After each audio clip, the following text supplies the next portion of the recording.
આપવામાં આવ્યું છે, શું કારણ છે અને શા માટે આવેદન આપવામાં આવ્યું? મહેસાણા શહેરની અંદર ને જિલ્લાની અંદર આજે જે બહુ બધા વ્યવસ્થાના અભાવે જે આજે અકસ્માત થઈ રહ્યા છે અને અકસ્માતની અંદર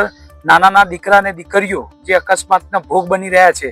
તો સમગ્ર સર્વે સમાજની અમારી એસપીજી ટીમ દ્વારા અમે એવું કહેવા માંગીએ છીએ કે ખરેખર જો કલેક્ટર સાહેબ, કમિશનર સાહેબ, આરટીઓ ઇન્સ્પેક્ટર સાહેબ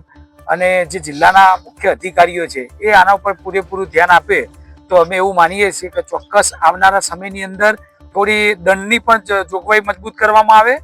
અને જે રોડ રસ્તા ઉપર જે એમને ટ્રાફિક માટેના જે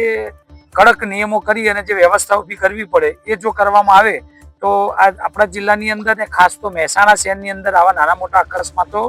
ખરેખર એ થતા અટકી જાય છે. કારણ કે આ જો નહીં કરવામાં આવે તો અત્યારે જે અસામાજિક તત્વો છે, જે બેફામ રીતે ડ્રાઇવિંગ કરે છે, જેમને કાયદાનો ખોફ નથી, એવા લોકો વારંવાર આવા અકસ્માતો કરતા હોય છે, તો એની દંડની પણ જોગવાઈ એવી કરવામાં આવે કે એમના લાયસન્સ રદ કરવામાં આવે. એવી રજૂઆત કરવા માટે અમે એસપીજીના આગેવાનો અને શહેરના મુખ્ય અમારા જે સાથી મિત્રો છે, અલગ અલગ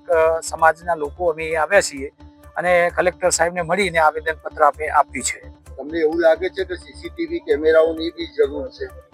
હા, વ્યવસ્થા માટે માર્ગ અકસ્માત પહેલું તો સીસીટીવી કેમેરા, કારણ કે જે અકસ્માત હમણાં છેલ્લા કાશી વિશ્વનાથે થયો તો જે મહાનગરપાલિકાનો કેમેરો હોવો જોઈએ તો એમાં નથી અને મંદિરના કેમેરા ઉપરથી વિડીયો લાઈવ જોવા મળે છે. તો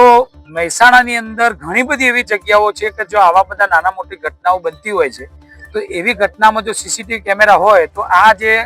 અસામાજિક તત્વો જે ખોટી રીતે ડ્રાઇવિંગ કરતા હોય છે એ એની સ્પીડ અને પોતે કેમેરાની અંદર કેદ થઈ જતા હોય છે. તો ખાસ મારી કલેક્ટર સાહેબને વિનંતી હતી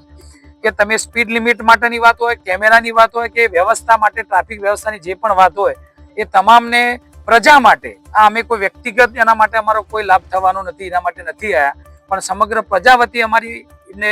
રિક્વેસ્ટ છે કે તમે વહેલામાં વહેલી તકે આ કેમેરાથી લઈને જે મેં બધી વાત કરી એ કડકમાં કડક કાર્યવાહી કરવામાં આવશે તો ચોક્કસ આવનારા સમયની અંદર મહેસાણા ટ્રાફિક મુક્ત પણ થશે અને અકસ્માત મુક્ત પણ થશે.